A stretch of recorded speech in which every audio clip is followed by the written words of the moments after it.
All right. So thanks for joining our live stream here of the interview with Andrew Davies from the Barrie Rugby Club. So this is the first of many best practice sharing platforms that we're going to be doing with Rugby Ontario this year and moving forward. So what we're going to be chatting about today with Andrew is a little bit about Barrie Rugby Club, some of the programs that they've been running, some of their recruitment strategies, and a little bit about some ideas that some other clubs may want to take back to their programming. Barrie's minor rugby program went from, in the last 4 years, 50 participants to 150. They had 210 junior players last year, and of those 210, 66 of them were at the U13 age group. So we're going to chat a little bit, and hopefully you can take some ideas and some things away from Andrew and some of the things that's happening up here.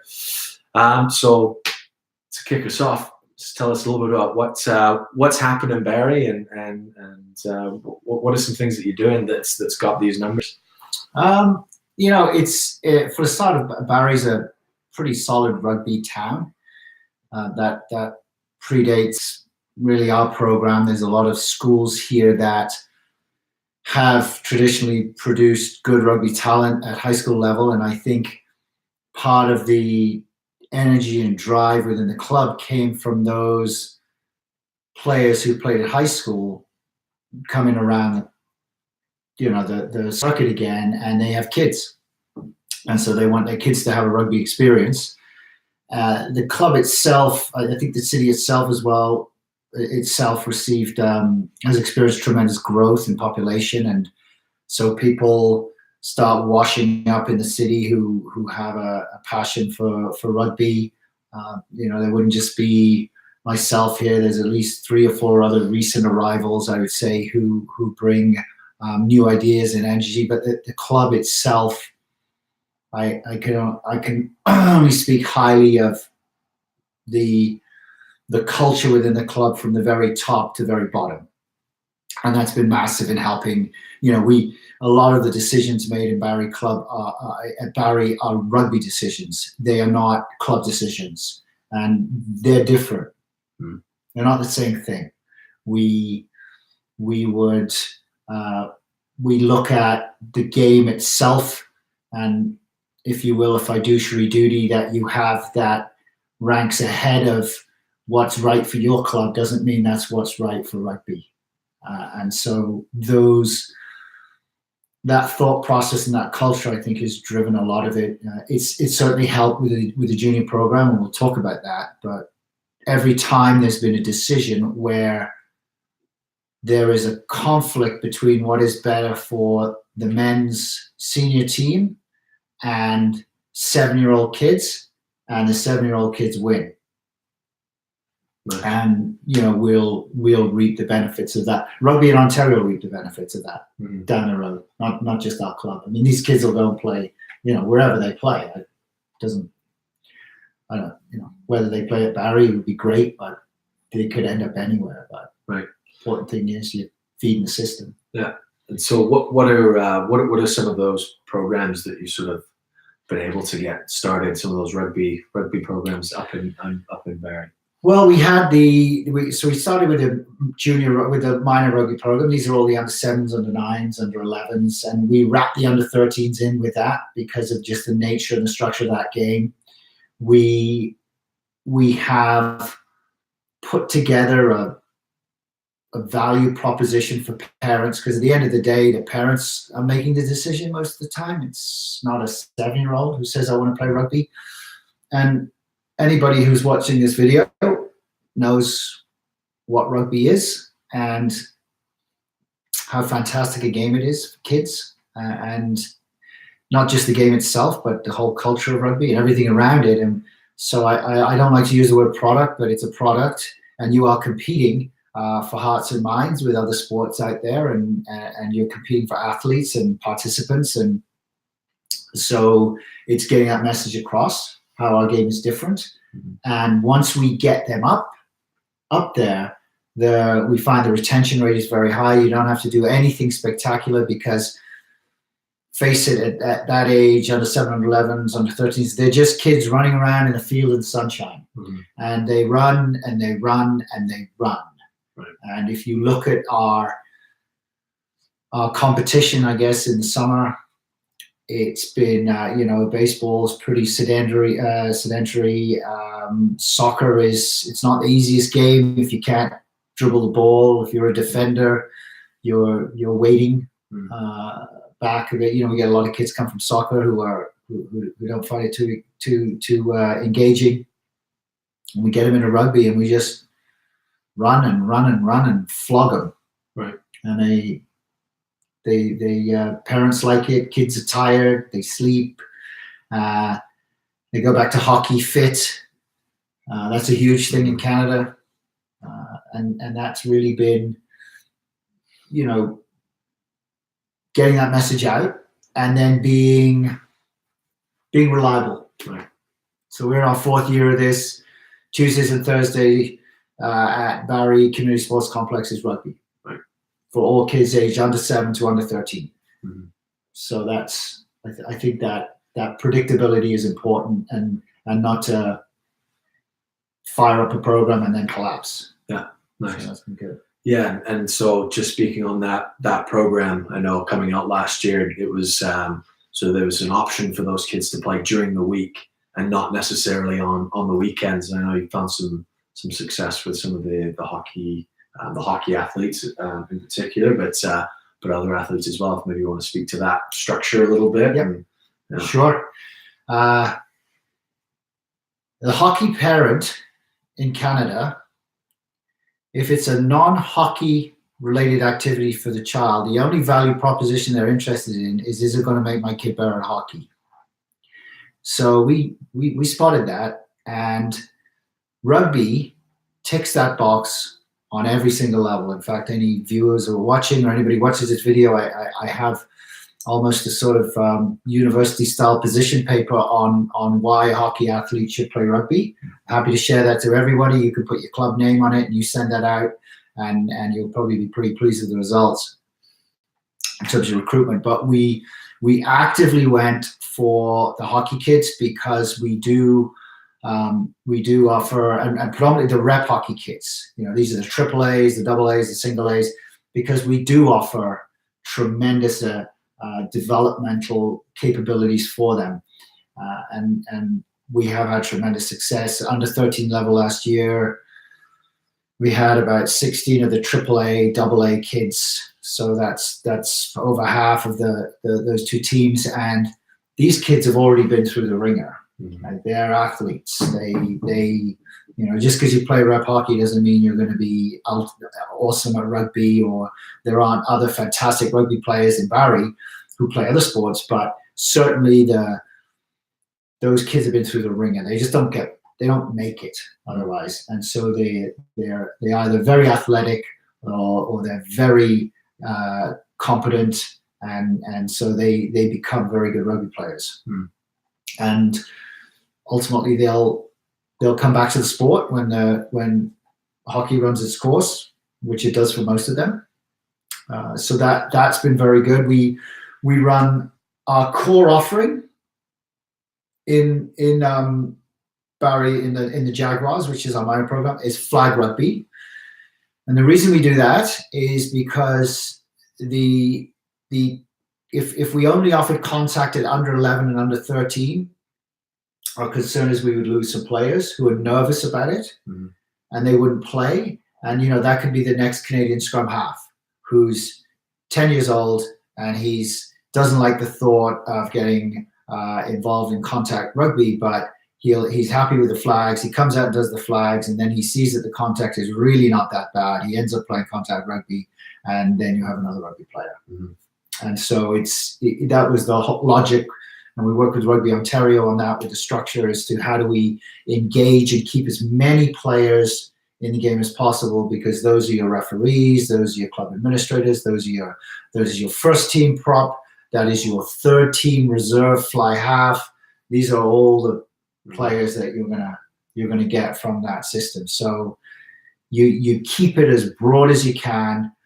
The contact is an option. That's a registration upgrade that we do for them, and it's worked very well. The kids that are most pleasing are the ones that join us that would not have if we did not have the flag rugby as a core offering. Yeah. And some of those kids are superb athletes, and they didn't fancy the contact, but they'll be back, and when they're ready and they're bigger, and they'll do it. So yeah, the hockey, to get hold of those kids in hockey as well, we went to the Barrie Minor Hockey organization and the AAA organization, which are two separate ones. We reminded of their responsibilities, that Hockey Canada strongly recommends kids play other sports, and on the basis of that general prod, they put our registration up on their website under the news feed. And I was just sharing Ryan here, we've had 300 hits on all the kids AA and down, and we've had 100 on the AAA kids. And when the tryout madness ends in the next couple of weeks, we expect a flood of registrations to come in, which will really bump our numbers. So your local hockey, minor hockey association will do this for you, and it's gold. It's gold. You don't have to go finding kids. The parents will find you. Yeah. You just have to put it out there and offer it. Nice. So that's been good. Yeah, perfect. And so when it comes to the offering, so you said flag is your sort of your main offering, and then but you were still at some of the festivals. So when was the flag played, and then what did that sort of look like? And then when the kids went to the festivals on the weekends, sort of how did that all work out? The way we structure it, so. And then it was Dustin Hopkin, who is, I think he's Rugby Canada. He's still Rugby Canada's head of skills.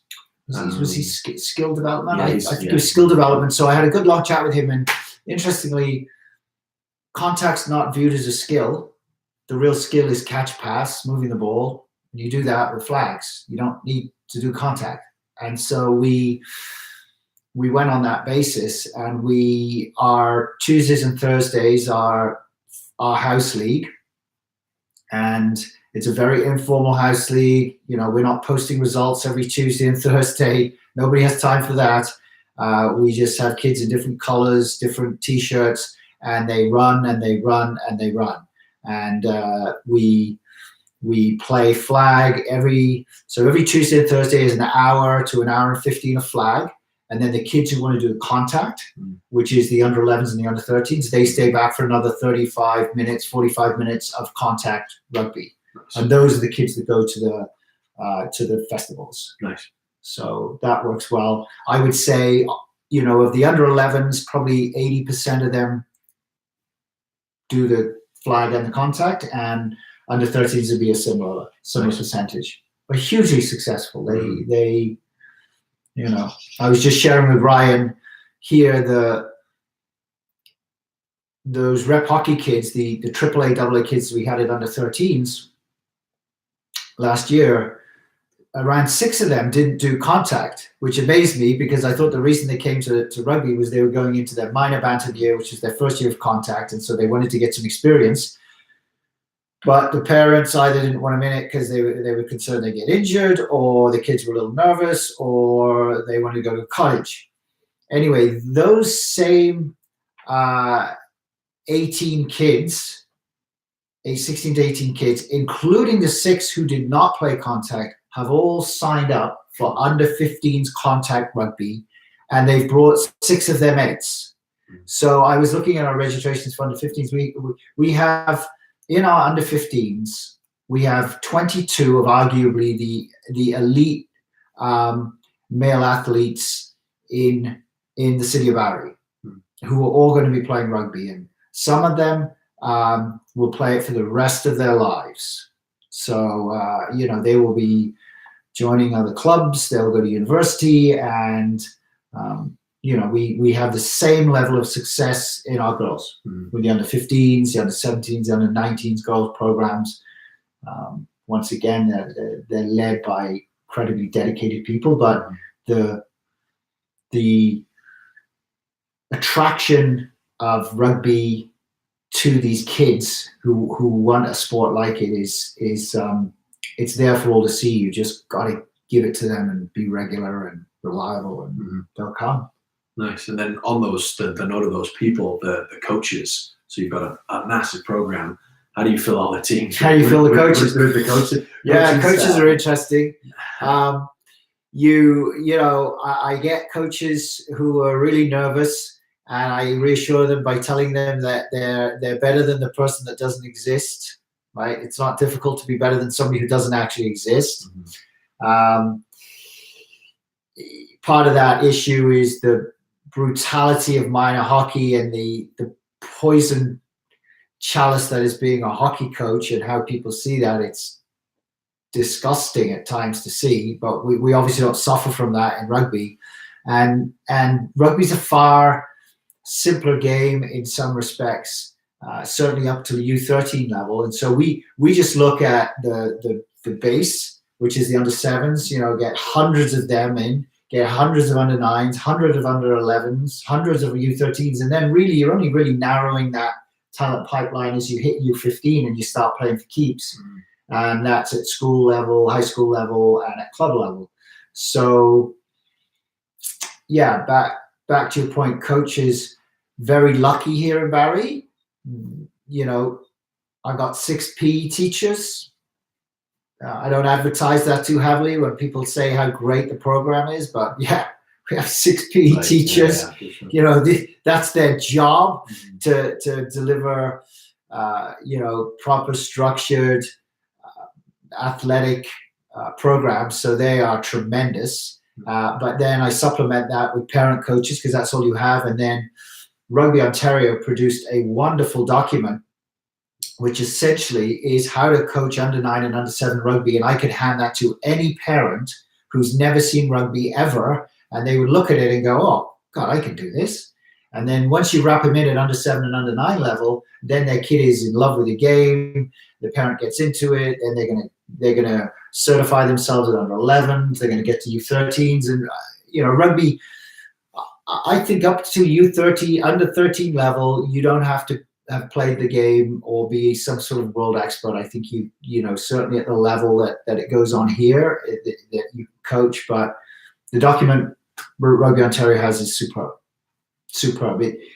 It doesn't actually, you don't actually use it to attract a coach. What you do is you say, okay, we need help coaching.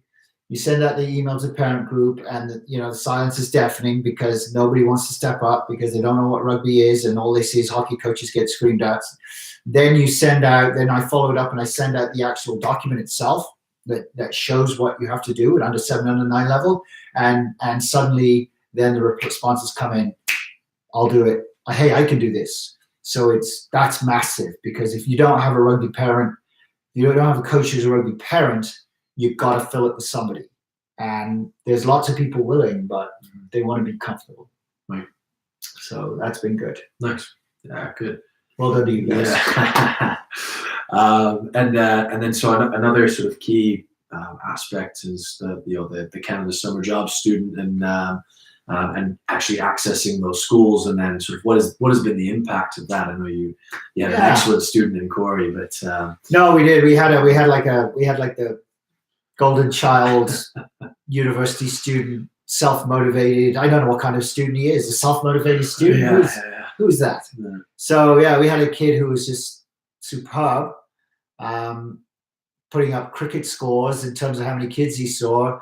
The elementary schools they're a tough nut to crack, because there doesn't seem to be any alignment whatsoever between them and any sporting institution in the whole of Canada.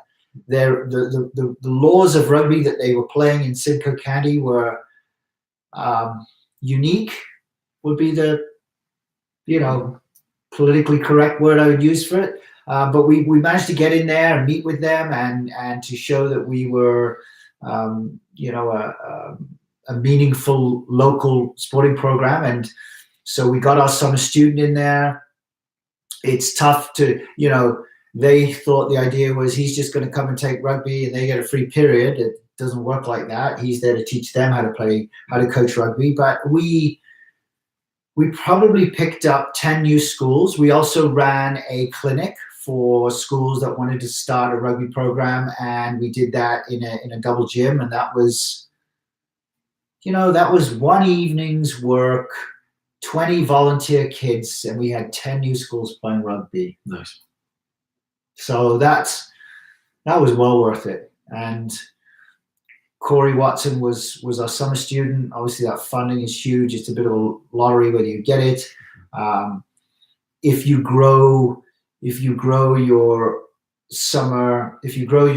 minor rugby offering to the equivalent size, it becomes a profit center. You can almost subsidize that kid. I can't point to numbers growing as a direct result of this kid going around. How many kids did he see? 3,000 or something? Yeah, it was a big number. Yeah. I think he coached 3,000 kids. Anyway, they'll eventually come through. They might not come through at U9. They might come through at high school. But they saw rugby when they were 9 or 11 or what age he was coaching them at. So that's been huge. Get that summer student in the school. Find the right summer student, though. And you'll eventually start to filter through. Yeah, for sure. Nice. And then there's a bit of a rebranding with your program. So if you want to speak to that. Oh yeah. This is Canada or North America. So we don't do this in Europe. You need to name your team after a non-indigenous vicious animal. And frankly, the beaver, doesn't work well, and the moose, it's got to be, the wildcats. Anyway, we are. Can you see that? Yeah. We're the Jaguars, and the reason we're the Jaguars is because Barrie Rugby Club's colors are the same as Argentina, and the Jaguars are the Super 16 team or whatever it is. So we can associate with that. So we did our branding exercise. It's swag. This is all the kids want. And we actually have a supplier who has a website, and it's like a patch on our website, so we don't have to touch it. We take a margin on what we sell, not much of a margin really. It's really more, it's just a pure marketing play.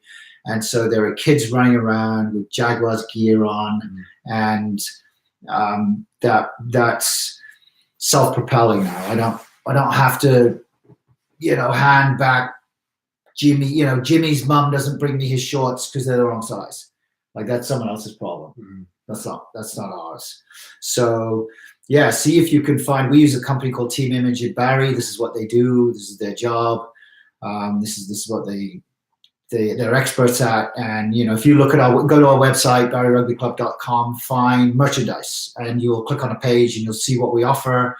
You can have boxer shorts, you can have slippers, you can have anything you want, and we don't have to shell out for it. It's all paid for through the website, and then we get the retro session from the company. So that's big. That's big, and it's worked well.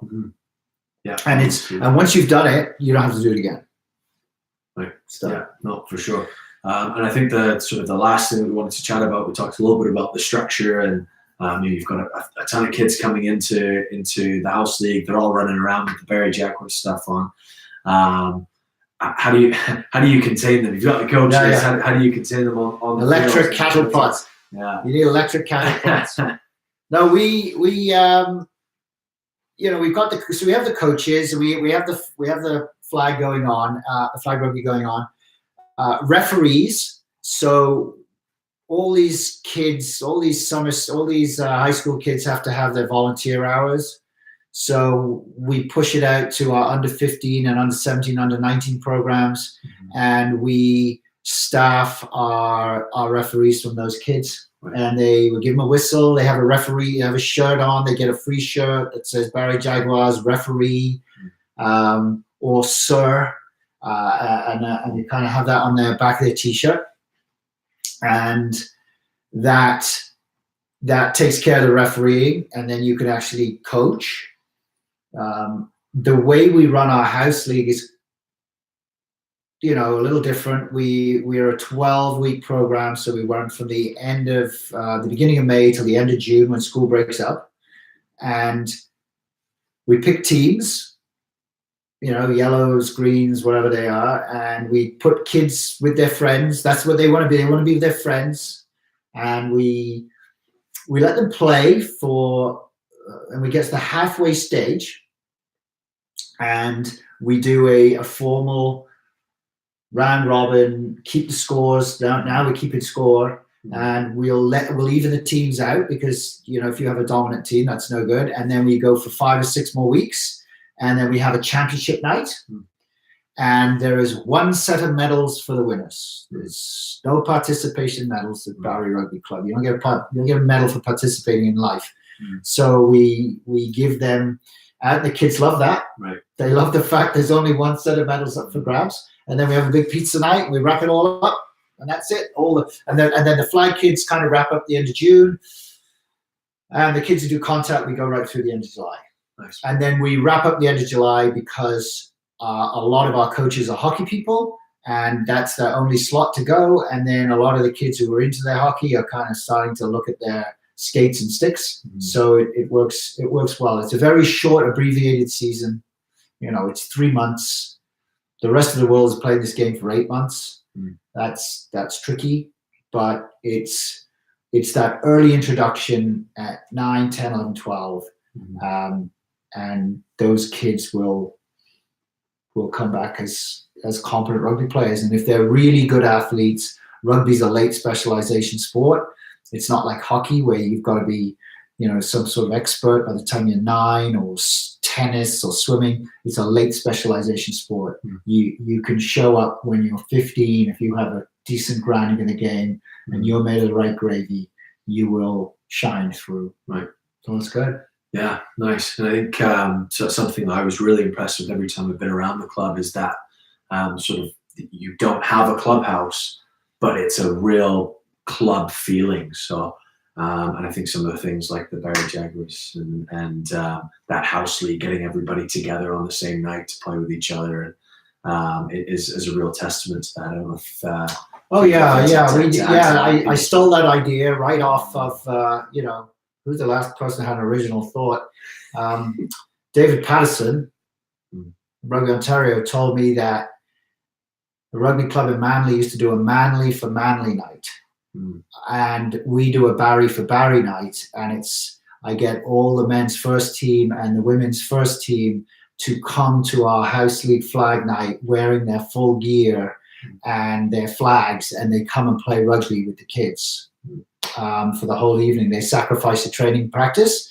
In fact, they sacrificed it on the eve of a huge game, which is why I said that there are decisions being made in our club. I hear nightmare stories from other clubs, frankly, where the person who has the role that I do is battling with a bunch of washed up has-been first team guys who are last year's news, right? And I understand that that's important. The first team, don't get me wrong, that we take our first team rugby very seriously here. But when it comes to where the future of the game is, you have to invest in the little kids, because they're going to come through and they're going to deliver, and you might have to be patient, but you won't be scrabbling around looking for a fly half or a scrum half. You will have 3 of them because you produce them yourself, and you won't have to go and grab one from another junior club down the road and create all sorts of animosity that goes on. You'll have your own, but you've got to have the right culture in your club. And anybody watching this who's a club administrator, take note. That's Barrie's growth has been based on rugby decisions from the very top. Yeah, it's been good. It's been great to be part of the club. Yeah, no, absolutely. I know you and I have done a lot of connecting back and forth as well, so on that sort of thing. It's great to hear all that stuff. And, so I think just to sort of wrap it up, if you were to kind of suggest one thing or a few things that other clubs must do, maybe something you've already said, but what would that be? What would be that sort of the biggest never, thing is, never underestimate what you can achieve for rugby with your efforts. You know, sometimes you feel like you're beating your head against a brick wall, or sometimes you feel like, how do I get any purchase here and get some traction and get moving. It'll come back to you. All your efforts will come back. It'll eventually come back to you.